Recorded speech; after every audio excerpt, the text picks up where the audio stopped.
بھکارن مولا بخش سے کہنے لگی، میں بھوک سے مر رہی ہوں، میں نے کئی دنوں سے کھانا نہیں کھایا، خدا کے لیے میری مدد کرو۔ مولا بخش نے جب بھکارن کی طرف دیکھا تو اس کا دل رحم سے بھر گیا۔ اس نے سارے پیسے بھکارن کو دے دیے اور خود گھر کی طرف چل پڑا۔ گھر پہنچ کر مولا بخش نے کھانا کھایا۔ پھر اس کی بیوی نے اس سے پوچھا، آج آپ کو منڈی میں دیر نہیں ہو گئی؟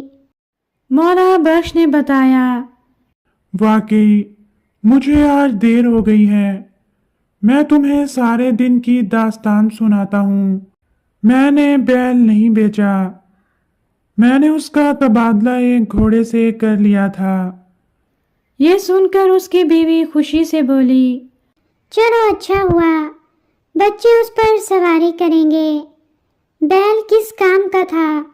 میں جا کر بچوں کو بتاتی ہوں، وہ بہت خوش ہوں گے۔ مولا بخش نے کہا، ٹھہرو، میں گھوڑا نہیں لایا، میں نے اس کا سودا ایک بکری سے کر لیا تھا۔ بیوی بولی، یہ تو اور بھی اچھا ہوا۔ میں نے سنا ہے بکری کے دودھ میں بیماریوں کے لیے شفا ہوتی ہے۔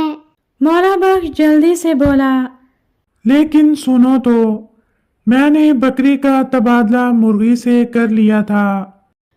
بیوی پھر خوشی سے بولی، یہ بھی برا نہیں ہے۔ مولا بخش بولا، اچھی بیوی، میرے پاس واقعی مرغی تھی، لیکن میں نے اسے بازار میں بیچ دیا۔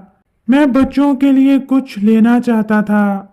راستے میں مجھے ایک بھکارن مل گئی اور میں نے وہ پیسے اسے دے دیے۔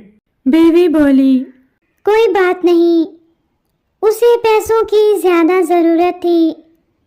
اب آپ آرام کریں، میں جا کر بچوں کو دیکھتی ہوں۔ مولا بخش سونے کے لیے لیٹ گیا اور اس کی بیوی وہاں سے چلی گئی۔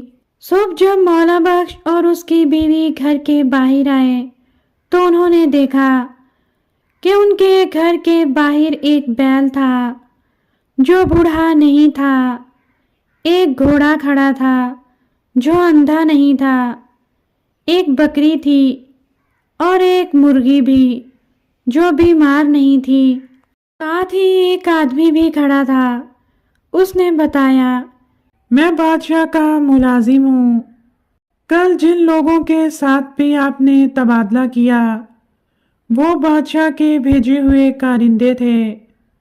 بادشاہ نے آپ کی ایمانداری کا امتحان لیا اور آپ اس میں پاس ہوئے، اس لیے یہ سب کچھ انعام کے طور پر دیا گیا ہے، اسے قبول کریں۔